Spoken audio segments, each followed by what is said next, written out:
platforms, goals, and aspirations in the event that one is elected as the next mayor of the city of Columbia.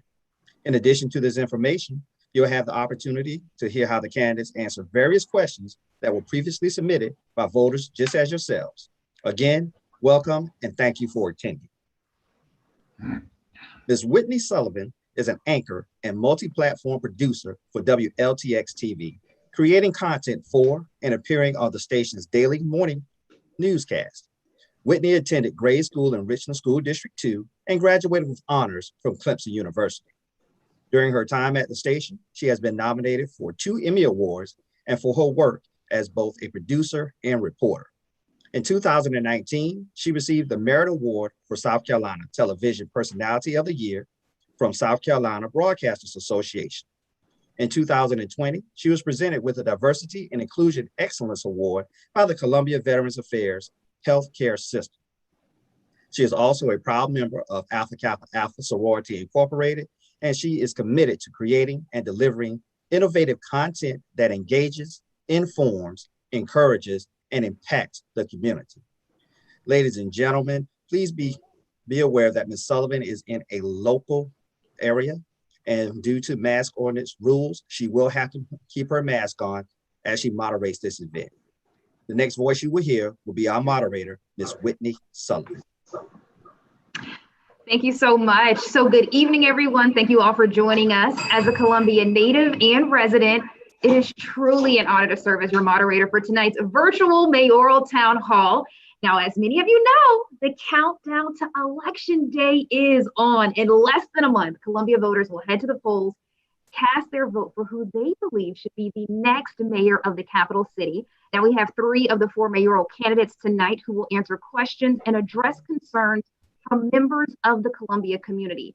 Now, it is our goal that after our time together, everyone attending this event will not only have a better understanding of the candidates' platforms and positions, but also, and for some, more importantly, get to know them as people. Now, 3 of the 4 candidates have joined us tonight. We have Mo Badura, former City of Columbia councilman, Tamika Isaac Devine, current at-large member of Columbia City Council, and Sam Johnson, former assistant to our current mayor, Steve Benjamin. Daniel Rickenman will also be on the ballot, and he was not able to join us tonight. Now, before we get started, here is a rundown of the flow of the night. I know our candidates are going to be used to this because they've done so many of these forums. Now, candidates will have 2 minutes to make an opening statement, and we will begin in alphabetical order by last name. Mr. Badura, you just happen to have the last name starting with a B, so you will be going first. Then we will move to the question and answer portion of the forum. Now, each candidate will respond to the same question, and each candidate will have 2 minutes to answer that question. Now, there is no rebuttal time because this is not a debate, it's a discussion. We will rotate who will answer the question, and we will go in alphabetical order. Now, if anybody watching has a question for the candidates, please drop that in the chat feature. We'll be monitoring that and definitely try to work to get that question in. Now, after we do our question and answer session, we're going to have a little fun, y'all. We're going to do a little quick game of this or that. I can't wait to see some of y'all's answers. They're going to be fun. And then to wrap up the evening, we're going to give each candidate 1 minute to make closing remarks. Now, tonight's timekeeping will be done by Reverend Marcus Allen, and he has cue cards that will let y'all know, okay, you've got 30 seconds left. You have 15 seconds remaining. And then when the time is up, you'll hear a nice little school bell ring, and that will let you know that your time is done. So with that, it is time to begin with our opening statements, starting with Mr. Badura. Good evening. Thank you all for having me. My name is Mo Badura. I am an immigrant who immigrated to Columbia, South Carolina in 1980 to follow my uncle, the late Andy of Andy's Deli, Andy Sloan. I came to achieve the American dream, just like all the other immigrants who immigrated to our country. But for us to be able to achieve the American dream, it is important that we end corruption in the city of Columbia and give everybody a fair chance to achieve that American dream. And when I talk about corruption, it is, I have to bring this subject over and over again. The Allen Benedict Court, the tragedy that we had in 2019, it is till this day, the justice and accountability has not been served. And I was the only councilman that brought that to attention to everybody in the city and demanded accountability and justice. Number two, we have to invest in our policing and our community. And community policing is what I am proposing. As a mayor, I will introduce a policy and a new standards for community policing, where we involve city police officers in the community. Not only that, but to understand our community and their needs, and also to open police substations in our community, such as a park in our community. If you would ask 100 people if they would know or locate the police department, 50% of them would probably know, but other 50 will not know. But if you ask them if you know what the park is, 90% of them will know what the park is. It's important that we bring community policing back to our community. Number three, we need to improve our water and sewer infrastructure. It is important that we supply clean water to every citizen in our city. It is important that we stop the rate increases for the next 4 years, which I pledge to do when I get elected. Number four, we need to support our small businesses. I will bring an end to a small business license fee for any businesses with $500,000 revenue or less, and 4 employees or less. And lastly, we have to redevelop or develop the riverfront to adhere to bring more developer, more jobs to our city. But not only that, but give the chance for small businesses to grow and establish their business at the riverfront in new development. As mayor, I pledge to make all these as a priority, plus all the other issues we have to deal with as Columbia. Thank you. Thank you, Mr. Berdura. Next, we have Ms. Isaac Devine. Thank you so much, Whitney, and thank you to the men of Omicron Phi chapter of Omega Psi Phi Fraternity Incorporated. I'm Tamika Isaac Devine, at-large member of Columbia City Council and candidate for mayor of the city of Columbia. I'm also, I have to say, give a shout out to my husband, who is a member of the Omicron Phi chapter, and I thank you men for everything that you do for our community. So Columbia is home for me. This is the city that raised me. It is the city where I started my career as a practicing attorney many years ago. It is the city where I met and married my husband, and the city where we've intentionally decided to raise our children. It's the city that's taught me about community and has taught me about service. And I've been humbly serving the city for the last 19 years as your at-large council person. And together we've done so much, whether it is addressing our challenges like the 08-09 recession, the flood of 2015, which I worked with you gentlemen as we were getting bags to people who were affected by the flood. I remember working side by side with you during that flood, or whether it is how we deal with COVID-19 right now. But we've also been able to do so much together, like investing in our parks, making strategic decisions on how we invest in our resources, like our water and sewer infrastructure and upgrades, how we attack affordable housing in our communities.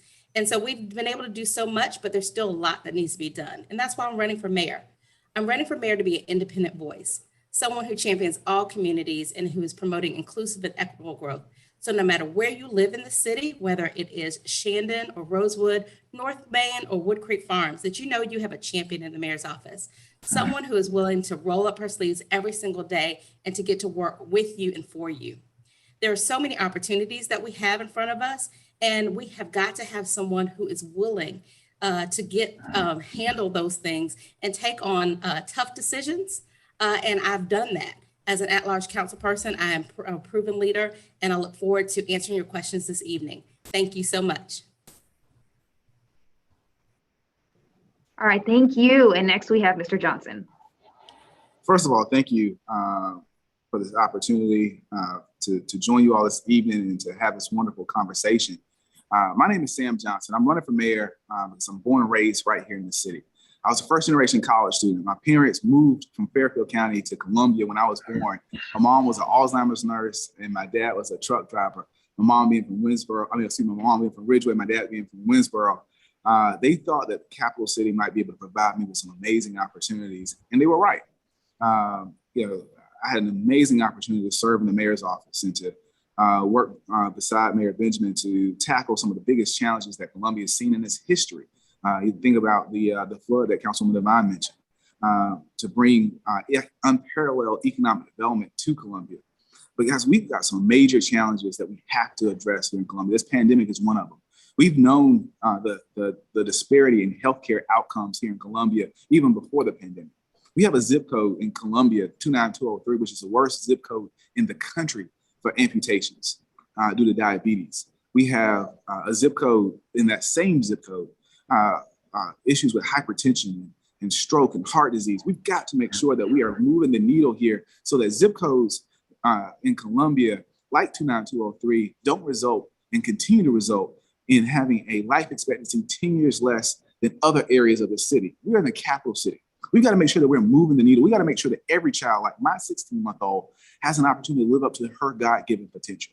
We got to make sure that we are moving forward. We're introducing new ideas to the table that allow us to make sure that kids don't have to move to Charlotte or Atlanta to reach their God-given potential, that they know that there's going to be a job opportunity right here in Columbia. I'm running for mayor because I care, because I want to bring opportunities to the table that move Columbia forward. That is what I am passionate about. And so I'm so thankful for the opportunity to participate in this conversation and have this discussion this evening.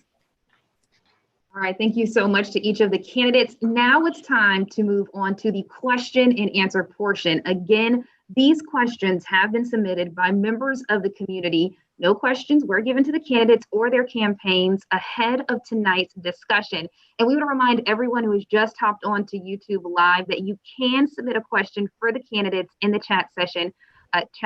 We will be monitoring that, and we will definitely try to get to those. So first things first, we're going to start with Mr. Badura. The question: homelessness continues to be a problem. As mayor, exactly what would you do to address the long-term needs of the homeless? Oh, great. And we've been asked that question multiple times, and it's important that I point out that my answers always come to solutions to the problem. Number one, and there's 2 or 3 parts of the solution. Number one, we need to put our homelessness, if they're able to work, into work, and get them in a work program. There's other cities in the country that did that and gave them, and they were paid by tokens. And these tokens can be used to buy meals or stay in a room or get shower clothing, but will not be given any money for them because we don't want to promote them to buy any drugs or alcohol with it. Number 2, we need to find shelter and services to for everybody that has a different need when it comes to the no shelter society. So it's important that we connect them with all the services, all the programs that we have here by having a house for them or a place for them. And we can take 25 to 30 people at a time where we can work with them one-on-one until they get the help and the program they need to get them and be part of the society, so they can be dependent on their own without the help of anybody else or independent on somebody else. Number 3, we need to work with the county and the state and establish a trust fund to help all the low-income housing and the homeless society into finding permanent housing for them, that we can get them started and monitor their progress, and at the same time keep an eye on them, that they make sure they don't get into the bad habits that got them where they got in trouble to begin with. So it's important that we implement all 3 programs together to solve the homeless problem. This is Isaac Devine. Thank you. Thank you, Whitney. So first of all, we have to understand that our unsheltered brothers and sisters are a diverse population, just like any other population. And so there's not one size fits all solution to the issue, but it's got to be multifaceted and as diverse as the population. I've already been working with our unsheltered brothers and sisters and really bring forth real solutions that address the problem. Columbia has the first in the state homeless court. And now is an award-winning homeless court, and now we have 6 in this state. The homeless court gets folks who are unsheltered, and it helps them. It's a diversion program, so it helps them get into services that will help them with long-term solutions. And so since this implementation, we've gotten dozens of our unsheltered brothers and sisters off of the streets and into permanent housing. Again, it meets people where they are. It recognizes the real root solutions to, or real root causes to why they might be homeless, and addresses those as well as the sheltering needs. We've got to understand that sheltering is just one part of the situation, but if you're not really addressing the root causes, then you're not really solving the issue. We also have to look at the issues to whether it is mental health issues, whether it is substance abuse issues, and make sure that we're getting people into those treatments as well. Then we also have to make sure that we're addressing the lack of affordable housing in our community. You know, I am currently the chair of the Affordable Housing Task Force at the City of Columbia. I've been advocating for real affordable housing solutions for years. In the last year, I asked our current mayor if I could take the lead, and he agreed, and I am chairing Affordable Housing Task Force that's coming up with real solutions, whether it's how do we fund affordable housing, how do we address making sure that affordable housing is throughout the city and not just in one area, and how do we make sure that it is really meeting the needs of where people are, because our income levels have not caught up with rent levels throughout it. So you might have people who are unsheltered because, you know, and they are working. There are a lot of people who are part of the working poor. And so it's not about getting somebody a job. It's about understanding the barriers to actually accessing clean, affordable, safe housing. And so our Affordable Housing Task Force will work with private partners and bring those solutions. And then additionally, I think we have to understand that there are parts of the system that are just broken. We have a mental health system that is not meeting the needs of our mental health clients. And so they put them out and they are on the streets. And so we have to understand we've got to bring forth real solutions that help support our mental health system. Currently, I'm working with partners in the solicitor's office, mental health, probate court, and we have a Midlands task force that's working for real solutions for those who are having mental health challenges. And then lastly, we got to understand that with our folks who are experiencing mental health issues, they are just like us. And so if there are homeless issues exacerbated on top of that, we have to make sure that we have suitable short-term housing options that are quick and then help people get into long-term housing. Thank you so much, Mr. Johnson. So I think what we have to first start out with is recognizing that humanity has to be at the core of what we're trying to accomplish here in Columbia. Our system right now is inhumane. Me and my wife, we're blessed to live in Elmwood Park, where we're raising our 16-month-old. And when we come to the intersection of Elmwood and Park, where you can see folks who are at the gas station, who have all their lively possessions, all their belongings, as they're carrying them. They are old enough to be my grandparents, my great-grandparents even. And they are walking throughout famously hot Columbia, trying to get to different shelters, get to different nonprofit agencies, trying to get food and care. These are folks who may have mental health issues, may have physical health issues, and they are trying to traverse this city. As y'all know, Columbia is not a city that is built on one plane. Our topography is difficult. And we have these same individuals who are trying to traverse this entire city. We have to do better. So we have to have leadership first that allows us to make sure that we are having a conversation about a real solution. A real solution is not making sure that folks have to walk around all of downtown Columbia. We need a campus so folks are able to receive the care and the love that they need here in Columbia. We've got to make sure that we provide in that campus transitional housing, a place for them to receive the services, whether it's mental health or physical health. We need to make sure that we are able to deal with the challenges that they have and need. We've had this conversation several times as a city, and council has not been able to have the leadership to address it. And so we have to have a mayor who's willing to bring new ideas and leadership to the conversation that allows for us to tackle this issue so that we don't have folks as family members. These are people's family members who are having to deal with these challenges here. We've got to make sure that we are addressing these issues with actual humanity. And that's the type of leadership I will bring to the table. Thank you so much, Mr. Johnson. All right, we have a viewer who has submitted a question. Hamilton Grant asked this, and the first question, this question will be given to Mrs. Isaac Devine. How specifically will you work with young professionals to ensure they are at the seat of decision-making and retaining young and local talent that all of you say are vital parts to Columbia's success? Again, we will start with Ms. Isaac Devine. Thank you, Whitney, and thank you, Mr. Grant, for that question. I think having all views at the table is very important. And you start with leading in that and being an example. You know, I have long not only promoted having diversity of views, especially diversity of ages at the table, but I've taken the lead to actually do that. We have excuse me, sorry.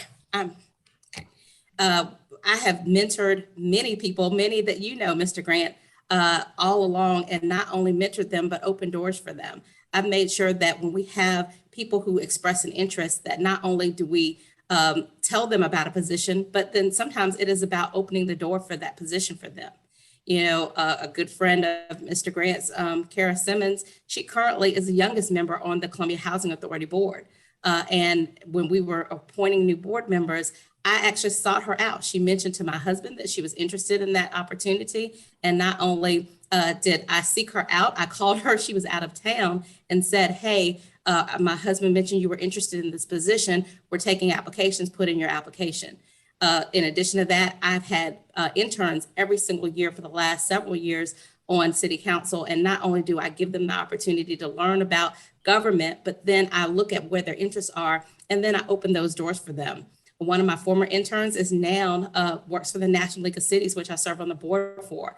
That is because she has worked in the area of policy development and was very interested in looking at opportunities to work on a federal level so that when she comes back here, she has that experience. And so I've done that. In addition to that, I've worked on the Youth Council. I was one of the founding members of Core Columbia Opportunity Resource that helps provide opportunities, not just for networking, but to meet folks who might be in other positions. And as mayor, I will continue that. I will look to make sure that we have, we expand the Mayor's Fellows Program and make sure that we're reaching out, especially to our HBCUs, Benedict and Allen, which we have very few, if any, Mayor's Fellows that have been part of our HBCUs. I'll also expand our youth council and make sure that all people are part of it, not just the folks who are at the higher end of their high schools. I also want to make sure that we get our younger people involved. I have a very active 16-year-old who is very interested in policy. How do we get all of them involved as well? And so as mayor, you need somebody who not only will open those doors, but also create opportunities for people to thrive and then be successful here and want to stay in the city of Columbia. Thank you so much, Ms. Isaac Devine. Next, we have Mr. Johnson. Well, I've had an amazing opportunity as a young professional in Columbia to be involved in this city. I went to the mayor's office at a young age. I've had a chance to lead there. I have had a chance to start organizations like Talent at 10th and reconstitute the bylaws of the Columbia Urban League Young Professionals and be engaged in a number of ways to make sure I've served on CORE's board and on a number of nonprofits board, young professional boards, as well as other boards as well. But I think it goes to how are we making sure that we are succession planning as a city? How are we making sure that we are focusing on not only tomorrow's leaders, but today's leaders, which is why I'm running for mayor. I'm running for mayor because we've got to make sure that as we look towards not just the future, but the now, that we are engaging our leaders, our diversity and talent here in Columbia. We can't just continue to groom. We've got to make sure that they are ready now to lead Columbia. The time is now for us to, not only for us to tackle what we have to tackle here in Columbia, but it's time for us to harness the energy and the talent capital that we have here in this city. And so we churn out 60,000 students a year. I've had a chance to not only start the Mayor's Fellows Program, but a program that has Mayor's Fellows from every institution in South Carolina. We have some amazing higher ed institutions here, and they've gone on to work in the White House. I'm proud of some of the success. They are now working in government and lead. They've served as city managers across this country. We have done some amazing things here in Columbia, but the time to move that forward is now. The time to make sure that our talent is being utilized is now. And so that is how we engage that talent, by not only creating opportunities, but making sure that that opportunity is them. And so that's exactly what we have to do here in Columbia. All right, thank you so much, Mr. Johnson. Mr. Badura. I think it's clear that elected officials have to invite younger people to be part of the discussion. So how do you do that? So number one, you invite them, you communicate with them, and discuss with them the issues that we need their input in. By electing them and nominate them to committees. We have a lot of committees at the city that we can get. We love to have a young person's opinion and feedback into how to research and develop a solution for our problem. Number two, we have to offer shadowing for a lot of these young kids that wants to be in politics and want to be decision makers. But let's not forget that everybody have to have that opportunity. You don't have to have somebody you know at the city government or any government official to get a job or to advance in your career or to be somewhere. Let's be clear that there are no corruptions and no backroom deals going on for anybody to have that opportunity to achieve that American dream. I'm going to go back to my first statement and how I said how I'm going to do everything I can to make our city the American dream achieving city for anybody that wants to come and achieve that American dream without corruption, without anybody knowing anybody at the city hall or any government to offer a job or to get a job. It is important that we communicate with the younger generation to offer them that opportunity. Look, I have an 11-year-old and a 9-year-old. I hope to God that they will stay here in Columbia and find the opportunities that they want to pursue in the future. And it's important that we give them that opportunity. It's important that we give them every chance that we can offer for the young adults, for the young people to stay here and be active in our government election and our government decision making and in our society. Thank you. Thank you, Mr. Badura. Thank you so much, Hamilton Grant. That was a great question. A reminder to everybody that is watching. Again, you can drop a question in the chat feature on YouTube Live, and we will definitely make sure to get that to our candidates here. Next up, 2 minutes for this question as well. We're going to start with Mr. Johnson on this. With the U.S. Senate failing to pass the George Floyd Justice and Policing Bill, what are you prepared to do as mayor to ensure that the city of Columbia has effective policies in place aimed at combating police misconduct, excessive force, and racial bias in policing? Mr. Johnson. That's a great question. So right now we've got 93 vacancies in our police department. We've got to make sure that we are tackling that. We have 46 patrol officers that are included in that number that we've got to make sure that we're accounting for. We've got to, and I start off saying that and mentioning that because it's important. When we have a police department that is short-staffed, that doesn't have the manpower that it needs, 400 officers is roughly the number that our police chief has stated that we need here in Columbia. So when we're short-staffed in manpower, that means that there is more burden, more responsibility put on the officers that we do have. And we've got to make sure that we are not only dealing with the attrition rates that we have in our department, we also have to make sure that we understand that also means that we have a number of officers that have been in the police department between 2 and 5 years. So there is also a burden that is there. We don't have the senior officers that have lived experience, that have dealt with some of these very challenging situations. As society evolves, we all recognize that policing has to evolve with it.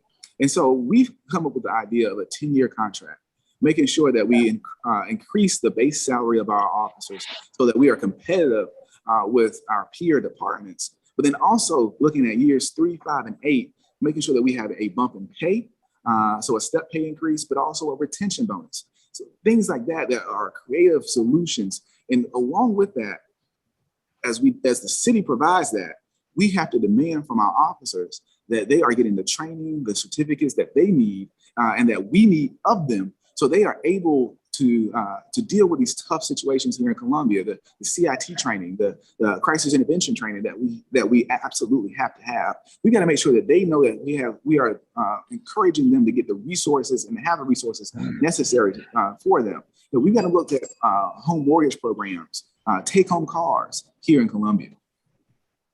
Thank you, Mr. Johnson. Mr. Badura.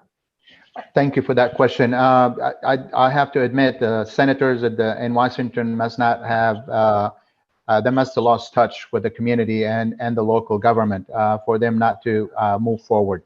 But as I launched my campaign in August, I've always talked about how community policing, it is the key and the answer to establish the trust between our community and our police officers. It is important that we have community policing back in our neighborhood, open police substations in our parks and our community, so we can increase the trust between our police officers and our community members and our citizens. That is the only way you're going to get people to respect the police officers and to be part of the solution instead of the problem. When I talk about community policing, I talk about how police officers get involved with young adults and everybody citizen to understand their problems, what they're going through every day, and understand that if they have a problem, they can trust the police, which we haven't seen or heard of in a couple of years. We need to bring that trust back and understand that that's how you attack trusting and misunderstanding between police officers and the community. Now, of course, we're going to have to fund them. That is no question in my mind. Since I was elected in 2012 for City Council, I served 2 terms. We've increased police budgeting every single year. I think right now we're about a 47% total of the total budget goes to our police and fire department. It is important we continue that, and at the same time, it's important to invest not only in our police department and our police officers, but in the technology that we offer everybody in the neighborhood to make our neighborhood safe and establish a trust between our police officers and our community. Thank you. Ms. Isaac Devine. Thank you, Whitney. And I think the question was more specifically about the George Floyd and Policing Act and some of those changes. The City of Columbia Police Department, we have been making those changes, but I think definitely we have to do more. And we can't wait on the federal government to do things. And so as local leaders, we have to do what we can. And then where we do need either state or federal legislation, we need to have a leader who is willing to go and advocate for those things. Currently, as an at-large member of Columbia City Council and a board member of the National League of Cities, I lobby on the federal level all the time for the needs of local governments. And so that I'm not stranger to be able to do that. So I think we have to be able to do that. But where we can make changes internally, we have to. It does go to making sure that we have a police recruitment and retention. It also makes sure that we are diversifying our police force. You know, currently the City of Columbia Police Department, when you look at minorities or officers of color, it is woefully outmatched when you think of the other larger part. So how do we encourage more officers of color to want to be police officers? We can have diversity training, we can have cultural competency training and all that stuff, in which we do in Columbia Police Department. We actually go above and beyond what is required. And I think that we have to be able to do that. But we also need to make sure that we have a diversity of police force, and a police force that actually reflects the community that they serve. You know, I propose doing several things when it comes to recruitment and retention. One of the things specifically is working with our great HBCUs that are here in the City of Columbia and making sure that we are recruiting from those HBCUs. We also need to work with Richland One and make sure that young people want to look for a career in law enforcement. You know, your frat brother, Melron Kelly, our deputy chief, you know, he started as an explorer when he was in K through 12, and now he's deputy chief in his police department in his hometown. We need more Melron Kellys. And as mayor, I'll make sure that we have programs that encourage that. Thank you so much. Okay, our next question coming from a community member. Many of us were proud of how Mayor Benjamin stood up for students and teachers by issuing a mask mandate in defiance of the budget proviso. As mayor, how will you ensure that students and teachers are protected in schools during this pandemic? Mr. Badura, we'll start with you. Me? Yes, sir. Oh, great.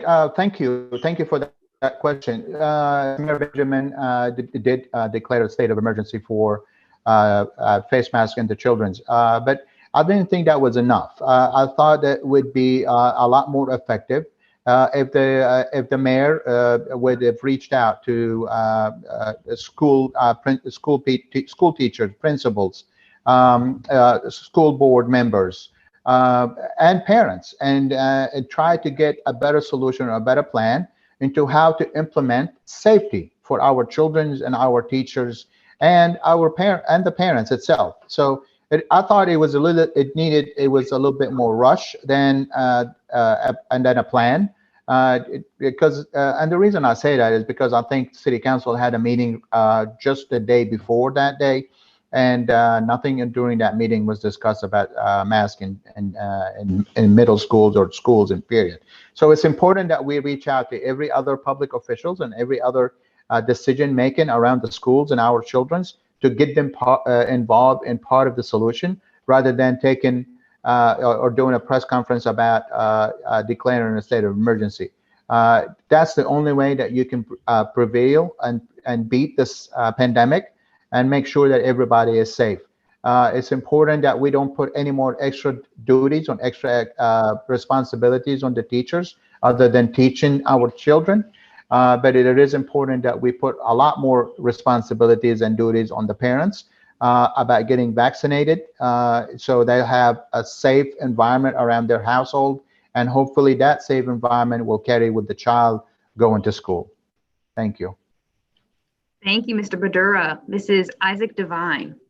Thank you so much. And I will say, Mr. Badura is a little bit correct on that chronology, however, not accurate on what was discussed.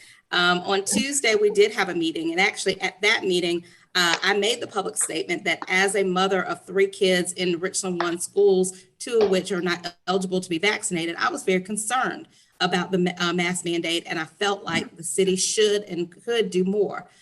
Later that afternoon, we actually got some legal advice, and the next day, the mayor went through with the emergency order. We were well prepared, and we knew that the mayor would make that step and that we would have to be prepared to come back on Thursday.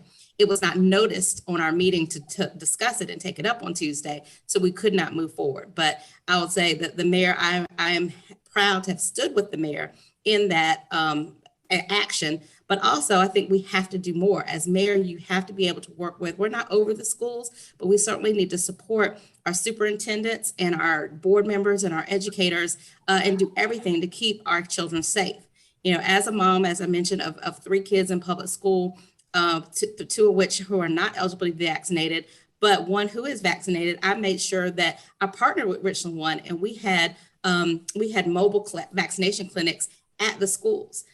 Brother Vince Ford partnered with me, and we were at W.A. Perry Middle School as soon as the kids were eligible doing vaccinations. We've been at Alcorn and others. And so I think as mayor, we take that leadership and work with our partners at the school district to make sure they have the tools and resources needed. The city also made sure we provided PPE to the school district so they didn't have to use their funds to do that, to provide that. And so we've got to be able to partner with them, understand the needs of our school districts and their school leaders, and support them where we can. And where we have the authority to make a regulation and ordinances, we need to have bold leadership that's willing to do that. I've always done that and will continue to do that as mayor.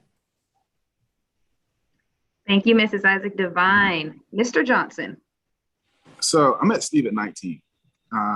He gave me some advice, and part of that advice was about leadership. And he told me that with leadership, you have to at times be willing to be the tip of the spear. What that means, in short, is that there are times when you've got to make sure as a leader that you are stepping out there, that you are letting folks know exactly where you are, and making sure that you are protecting folks' values, their lives. In a situation where we've lost over 600,000 people here in America due to COVID-19, where we've had a governor who has chosen to play politics as it relates to our children. We have to have a leader at the end of the day who's willing to be the tip of the spear. And so I'm proud to have Mayor Benjamin's support. One of the ideas that we came out straight out of the gate of this campaign was hiring a chief health officer, because we need someone who's able to call balls and strikes, who's not seen as a political figure, who's able to make sure that we are not only dealing with some of the healthcare disparities I mentioned early on, but make sure that as it relates to this pandemic, we know exactly what the science says we need to do to make sure not only we're staying safe, but at the end of the day, I'm gonna tell you guys, as a father, we care most of all about our children. We want to make sure our children are able to live healthy, long lives. And so an emergency declaration in showcasing where our values are, what we have to do, is being the tip of the spear. And I won't hesitate to show that type of leadership as mayor. All right, thank you so much, Mr. Johnson. All right, next up, as many of you know, we solicited questions prior to this from the community, asking them what they wanted to ask all of you. And one of the questions, one of the themes, bills. People wanted to know about bills, specifically the city's water bills and increasing rates. Many residents have complained of higher than normal water bills, with some saying their monthly bill is 2 to 3 times higher than usual after the city installed their new digital water meter. And residents want to know, as mayor, how do you plan to address this issue? We'll start with Mrs. Isaac Devine. Thank you, Whitney. So we did go to a remote meter reading system. That technology is allowing us to have a more accurate reading of what people's their usage is. You know, unfortunately, because of our antiquated and very old and aging infrastructure, sometimes people had water meters that were way under, and so they were getting estimated bills. And so the new technology has had its glitches. And so where it's had its glitches, I think we need to be able to troubleshoot. And when we're troubleshooting and things aren't happening, or we're not discovering the issue right away, we need to be able to work with taxpayers and our customers to make sure that we're addressing that in a way. But some people are getting higher than normal bills. Some of it is accurate. It's just because before it was being estimated and it was not accurate. The great part about this technology is we've also utilized where you can daily look at your water usage. So you can see what you're using and how it's being affected. And so number one, it'll help us with water conservation, but two, it'll help you be able to monitor the usage that you're making. And so I've had lots of people call me about water bills. I've had, Darcy and others in your station call me about people complaining. And so I think it's very important that you be able to reach out to the mayor's office and get a return call. And then that person be able to help you solve what that issue is. I've been able to do that for some people. Some of the bills have been right, but we've realized that because it is unusually higher than what they normally have, we've been able to work with them on a payment plan. I've also advocated and made sure that we have the Deborah Christie fund that will help people with water bills if they need some assistance. Some of them, the meters, although they were new meters, weren't correct. And so we've had to replace meters again. And then there are some commercial businesses that we have some other issues that we're working out. I think the important part is that you have somebody that you can call that is willing to give good customer service and be able to help you find what the solution is. For every taxpayer that I've dealt with, it's been a different situation. Some have been right, some have been wrong, but all together they've had a voice and been able to reach out to me to be able to help it. And as mayor, I think it's very important that we have an ombudsman who can troubleshoot and help customers navigate the system.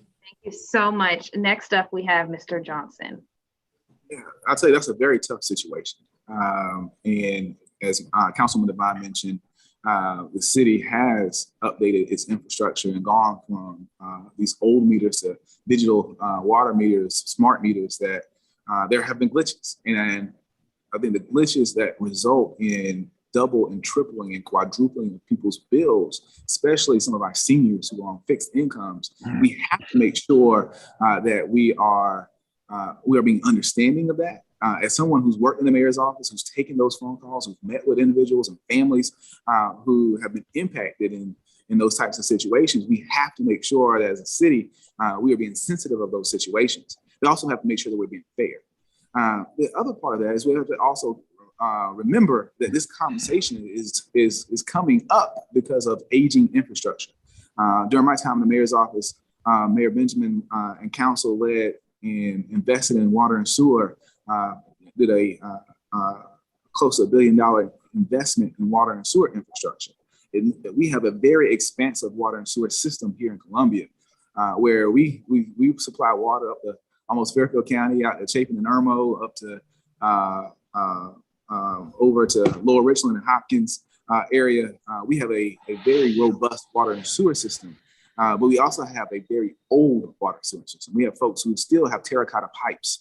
We have folks who still see brown water when they cut their faucet on. And so we have to make sure that we are continuing to invest in that, in infrastructure, so that everyone is equitable and has great water service, water sewer service here in Columbia. But that also means that we have to be growing as a city so that the pain of growing up our system, updating our system, isn't felt by the residents of Columbia disproportionately. And I think that's where the challenge is. We have to have a mayor that's focused on growth and economic development in Columbia so that we are able to retain talent, grow families, and make sure that the burden isn't left on all of the citizens of Columbia. Thank you, Mr. Johnson. Mr. Badura? Oh, thank you. My leadership is simple. I will freeze any water rate increases for the next 4 years when I get elected for mayor. Let me tell you why. When I was elected in 2012, I made a promise to stop the transfer from water and sewer to general fund, where city councilmen and city council chose to use that money for slush funds as to support some of the programs that they supported or they came up with. So it's important that we realize it's not, understand it is not just the investment that we do, it is the transfers of money that we take out of water and sewer funds into general fund or slush fund. The South Carolina Supreme Court ruled that was an illegal practice. And sure enough, I stopped it in 2016. We stopped the transfers from water and sewer to general fund. And shortly, right after I rotated off council, right when my term was ended, this council, including the mayor, continued to transfer funds from water and sewer, which affects the water rates and the water quality that is served everywhere in the city. Let's not fool ourselves. This is why your water rate is going up. It's not because of the infrastructure. It's because this government, these current councilmen, including the mayor, wants to use some of that money away from infrastructure and invest in our infrastructure, go up in your water rates while they transfer it for their own personal slush fund in the general fund. It is important as a mayor to understand what is the dynamic in the city and the country itself. When they passed a 5% increase in water rates this past July, we were in the middle of a pandemic.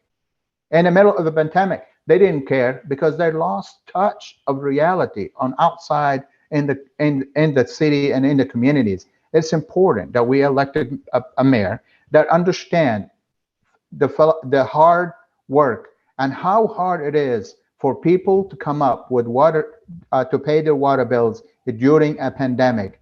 And on top of that, you increase their water rates right in the middle of a pandemic. People need a break. Thank you. Thank you, Mr. Badura. All right, we want to thank everybody who is watching right now, and thanks to everyone who has dropped a question. I want to get to some of those. We have Frank Anderson who's asking, what are your plans to address Columbia's tax issues that will make us more viable to business and industry? We're going to start with Mr. Johnson. So I think it's extremely important for us to look at our economic makeup right now. We are a city that is the capital of South Carolina. We are often compared with Charleston and Greenville, but I think we have to look at places like Austin, Texas, and Raleigh, North Carolina, places that are also capitals that have rivers, that have higher ed institutions and different some of the different kind of economic makeup that we have. But then we have to look at how do we utilize our assets for, and grow our city. Over the last decade, for example, we've used a tax credit as a city that has provided a 10-year 50% off credit for student housing. Student housing is now our #1 tax payer. In other words, that revenue that has been brought into the city has helped alleviate the tax burden that our citizens are feeling. We have to make sure that we are growing as a city. If we don't have that revenue in Columbia here, we are going to be left looking and trying to figure out where to get that revenue from. And so the next mayor of Columbia has to think boldly and think very efficiently about how we grow as a city. How do we look forward? We got to make sure that we're tapping into knowledge economy jobs. We have to have an economic development toolkit. If you go to Austin, Texas, or Raleigh, North Carolina, or Nashville, some of these cities, and you Google their economic development plans, they have incentive packages that their cities offer. We have to be able to offer the very same thing. We have to have an array of tax incentives that allow for us to be able to be competitive, to make sure that we are incentivizing not just large development opportunities with small businesses as well. We've got to make sure that we are growing talent here in Columbia. We have a population of 135,000 people here in Columbia. We graduate 60,000 students a year from our higher ed institutions. We got to figure out how do we make sure that we are attracting more 25 to 45-year-olds, a population of people that we are losing annually to those same cities. And I heard the bell this time. Thank you, Mr. Johnson. Mr. Badura. That bell was loud this time. All right. Well, imagine how I hear it. Okay, it's right here. We are good. Thank you for that question. So it is important that we realize our tax bases in City of Columbia and the Richland County is higher than other counties in the state. I am not going to compare my city to other cities and other states and other countries in the world because we are unique. We are one Columbia, we are Columbia. We are what we are. So we have to work with what we have, at the same time improve it as much as possible. Mr. Johnson talks about tax incentive, of course, because he represents a lot of the developers that he brought to council and asked for tax incentives for his developers to get rich of the taxpayers. It's important that politicians do not play developers and take risk with public money when it comes to incentives to developers to build student housing. It is important that we support all our tax money that we generate to support our services that taxpayers gives us the money for to do. Safe streets, safe communities, clean water, clean streets. It's important that we support that and improve the quality of life so developers can come in without the tax incentives. Now, if you look at your tax bill, I'm just going to give you a quick scenario. If you look at the tax bill, if you are a house owner or a home owner or a single dwelling, what they call, you will see that school has no millage points on your tax bill. But if you are a commercial owner of a building, you will see the school education or school taxes are implemented on the commercial properties. And that's because of Act 388. The general public voted on Act 388, and the senators and the representative passed it back in 2000, if I'm somewhere in the 2000. So it's important that we respect that. At the same time, it is a good idea to go back to the school board and to go to Richland County and ask if they can adjust their millage so we can attract more businesses. But let's not forget this, if we do anything like that, it will affect public school funding. The public schools are already underfunded. If we take any more funds away from public schools, it will hurt the city in general and affects our quality of life. Thank you. Thank you. Mrs. Isaac Devine. Thank you so much. I think we have to recognize that our tax issue is very complicated. We are a capital city. We do have lots of property, whether it be government, Fort Jackson, our nonprofits and our churches that are not on the tax rolls. And so it does make a disproportionate impact on non-owner occupied places, commercial businesses. And so I think one thing that the tax study showed us is that we have to get to the root of the problem. It gave us some good solutions or good recommendations to start with, but that's not the end all be all. We have to make sure that we have people at the table who can help us solve the issue. The City of Columbia, our portion of the tax bill is the smallest portion of the City of Columbia of your taxes if you're in the city. And so we have to work with our partners on the county and our school districts in order to make sure that we do have an equitable tax system. But I will say, as Mr. Badura said, if you look at the school taxes, we certainly want to make sure that we are not cutting school taxes in a way that makes them not able to serve our citizens. We have to look at bringing parties together. When this tax study first came out, I called my friends at Richland 1. I called Baron Davis and my friends over at Richland 2. I even called our tax assessor, and guess what? None of them had ever seen the tax study. We had the tax study presented and it only stayed in the city. We can't solve the issue alone, so we have to bring the other entities together and really come up with collaborative solutions. And we need a leader who's going to be able to do that and be able to bring people together around real solutions. I've done that as an at-large council person, and as mayor, I will drive the force to bring other entities together.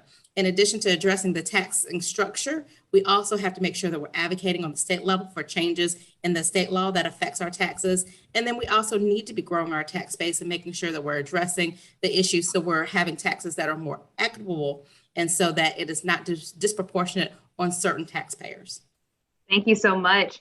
So our next question comes from Hamilton Grant again. Thank you, Hamilton. And this is a question that we actually received from members of the community when we solicited questions earlier throughout the week. His question: what is Columbia's biggest weakness? And as mayor, how will you transform it into a strength? Again, a question that a lot of people sent our way. We will start with Mr. Badura. Thank you. I think the biggest weakness is the reputation that the city has anywhere you go. If you talk to any stranger that comes in or anybody you go to and you say, oh, I live in Columbia, South Carolina, the first thing they say, oh, that's a corrupt city. And the reason I say that is because there's a lot of examples. Number one, and I mentioned again, the Ellen Benedict Court tragedy that happened in 2019. 2 people died, 400 people misplaced. They're removed from their own home. And there's no justice or accountability till this day from whether criminal charges or civil charges or accountability. So it's important that we address that as much as possible. There is a lot of back deals in the back room. It has been noted and documented. During the Bull Street development, the mayor and a couple of other council members were making deals in somebody's office during the middle of the day or middle of the night while they ordered pizza. It's important that we eliminate corruption and get our city back on the track and give them the reputation we need. We need to be famous. We need to be addressing all the issues of quality of life. We need to have a safe city where community policing are in every neighborhood and every community, where police stations and substations are at every park, where we are supporting small businesses by eliminating small business license fee to any small business with $500,000 in revenue or under 40 employees. It's important that we redevelop the riverfront so to open opportunities for developers and other young people and young entrepreneurs to come and open their own business and establish their own identity and try to achieve the American dream without the corruption, without the distractions, without the efficiency around the city. It is important that we give them all the tools they need and get away from the reputation of Columbia being corrupt. Thank you. Mrs. Isaac Devine. I would say, I think our biggest weakness is that we operate in silos. You have a city of Columbia, you have Richland County, you have school districts, you have state government, you have the business sector. And a lot of times there are competing interests that really should be collaborating. And so I think it's very important that we stop operating in silos. And as mayor, that is what I talk about when I say building or having inclusive and equitable growth in this city. If we're going to grow, we need to make sure we're growing together and we're working together. I hate when people compare Columbia to Charleston or Greenville, but one thing I will say that Charleston and Greenville do well is they work together in a region. You don't hear Greenville and Spartanburg and Greer saying, oh, I have to have this. You have them, they come together, they lobby and work together for the good. You think about the issue right now we're talking about with our convention center and being able to grow. You talk about developing our river. Those are things that need bold leadership, but we need to be able to bring partners to the table. As an at-large member of Columbia City Council, I am known for collaboration. I have partnerships and relationships with people at all levels, and I make sure that we talk to them. So whether it is about education, whether it is about affordable housing, whether it is about, building our economy, I'm able to bring people together and have conversations and work together. And as mayor, I'll be able to bring those people together to lead us to real solutions so that we're not working in silos that are counterproductive, but that we're working together as a region and we're growing stronger together. Thank you so much, Mr. Johnson. Well, earlier it was mentioning that I represented a number of developers and different corporations and folks here in Columbia. And that statement is exactly right. During my time in the mayor's office, I worked and I was a public servant here in Columbia. I now work at a law firm called Nexon Pruitt. And I've had an amazing opportunity to understand not only Columbia's economy and represent clients here, but represent them around the state. It is exactly the mindset of that statement that is a problem and probably one of our biggest threats here in Columbia. We have to understand that job growth and economic growth here in Columbia is a necessity. We have to have it. It is not a luxury. It is not something that we should be selective over. We've got to make sure that we have strategic economic growth here in Columbia, but then we have to also make sure that we are inviting growth to happen here in Columbia. These folks are coming in and they are paying taxable revenue. They are making an investment in Columbia, an investment that we need to have here if we're going to grow as a city, if we're going to retain the talent that we need to have happen here. If our children are going to stop leaving Columbia and pursuing opportunities elsewhere, everywhere but Columbia, if we're going to make sure that Columbia is the kind of place that we all want it to be, that we want to make sure that we're recognizing our potential in the city, then we've got to make sure that we are changing our mindset here in Columbia and making sure that we are open to growth, that we're open to economic opportunity. When I look at Columbia, a place that I love so much that has afforded me with so many amazing opportunities here in Columbia, I see so much potential.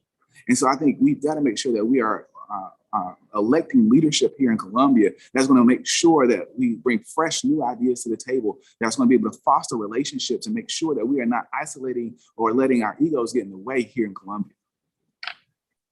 Thank you so much, Mr. Johnson. So that concludes our question and answer portion of the forum. I know there are so many questions that people have, but we don't have time to do all of them because we do have to go to sleep and get up for work the next day. So what we're going to do now is move on to this or that. So if you've never heard of this before, I'm going to present each candidate with two options, and the candidate has to choose the answer they prefer. Now I'm going to do the timekeeping on this. We'll probably do it for like 2 minutes, and we'll just keep going around in alphabetical order. So I'm going to start the timer. First up, Mr. Badura, famously hot summer, or do you prefer fall? Summer. All right, Mr. Johnson. I'll go fall. Okay, and Mrs. Isaac Devine. You going fall? Yeah, clothes are cuter for fall. Why do all the girls say that? That's true. Okay, y'all know Facebook and Instagram went down, and I thought the world was gonna lose their mind for a couple of seconds, but I need to know, Facebook or Instagram, Mr. Badura? Facebook. Mrs. Isaac Devine. Facebook. Mr. Johnson. If I have to go with one, it's Instagram. If I have to do one. If you have to go, what would you pick outside of that? No social media. Oh, okay. All right, next up, another question. You know the holidays are right around the corner. Are you a fake or real Christmas tree person, Mr. Badura?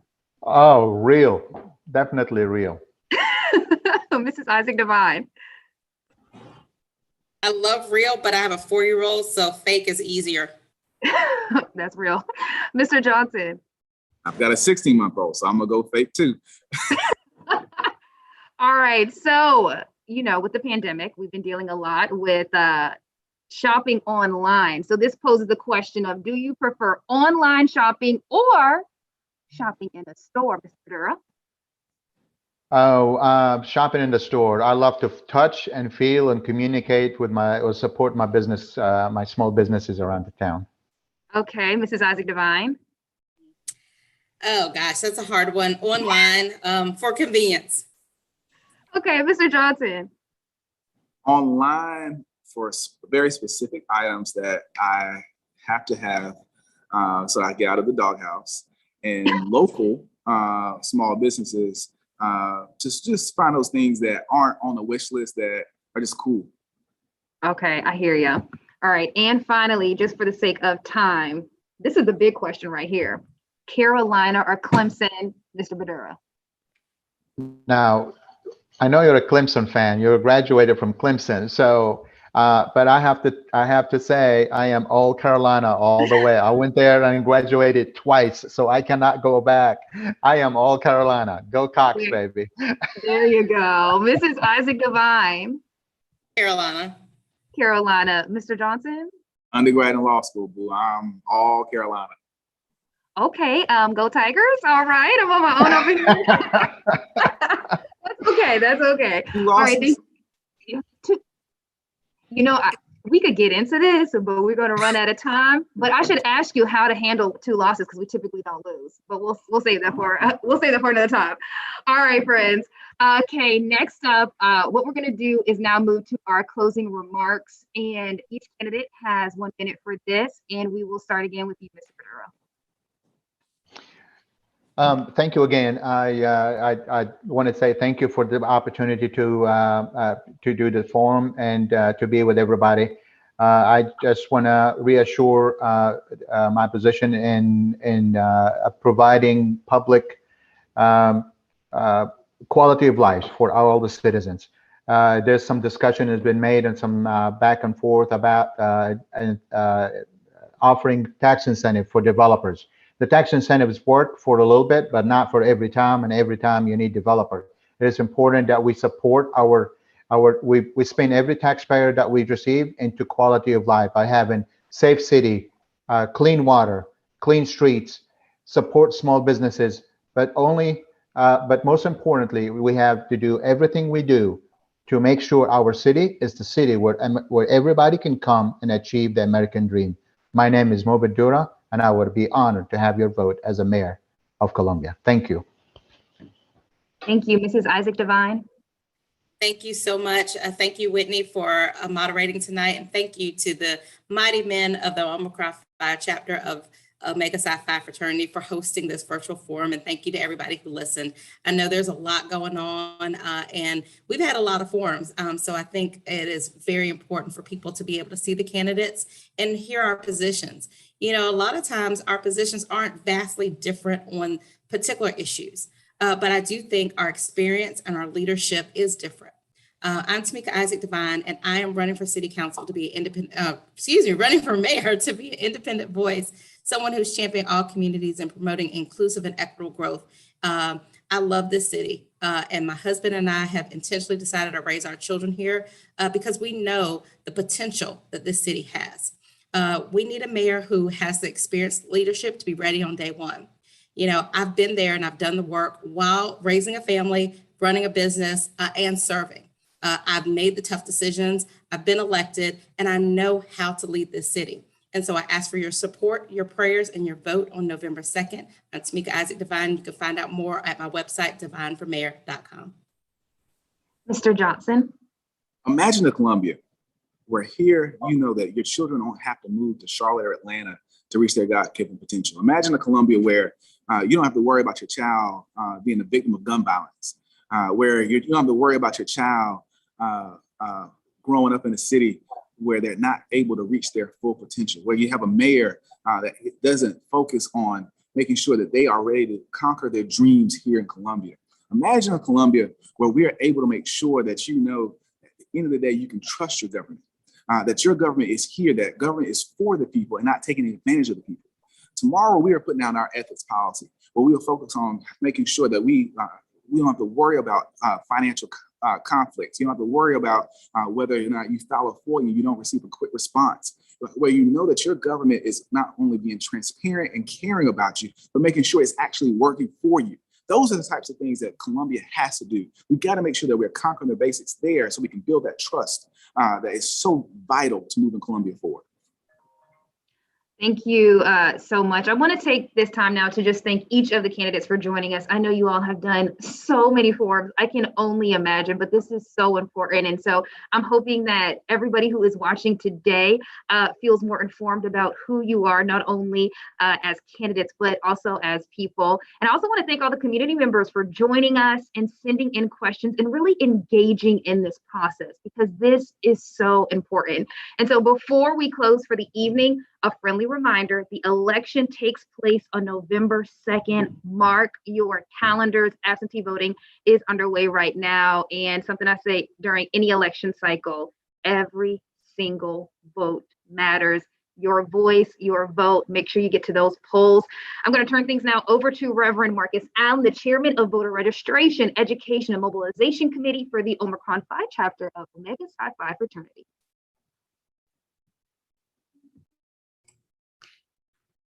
Good evening, Columbia. My name is Marcus Allen. I have the privilege of serving as the chairman of the Voter Registration, Education, and Mobilization Committee. for the Omicron Phi chapter of Omega Psi Phi Fraternity Incorporated, the oldest chapter of Omega in the Metro Columbia area, and the first D9 organization in the city of Columbia. On behalf of my committee and the Brothers of Omicron Phi, allow me to thank you for tuning in tonight to our first virtual mayoral town hall. This has been an engaging and an informative event, and that would not have been possible without the community participation. We're thankful to the three candidates that took the time out to join us tonight for this insightful discussion. We wish you all the best in your quest to be the next mayor of the great city of Columbia. Also, I'd like to thank Ms. Whitney Sullivan for doing an outstanding job in moderating the event this evening.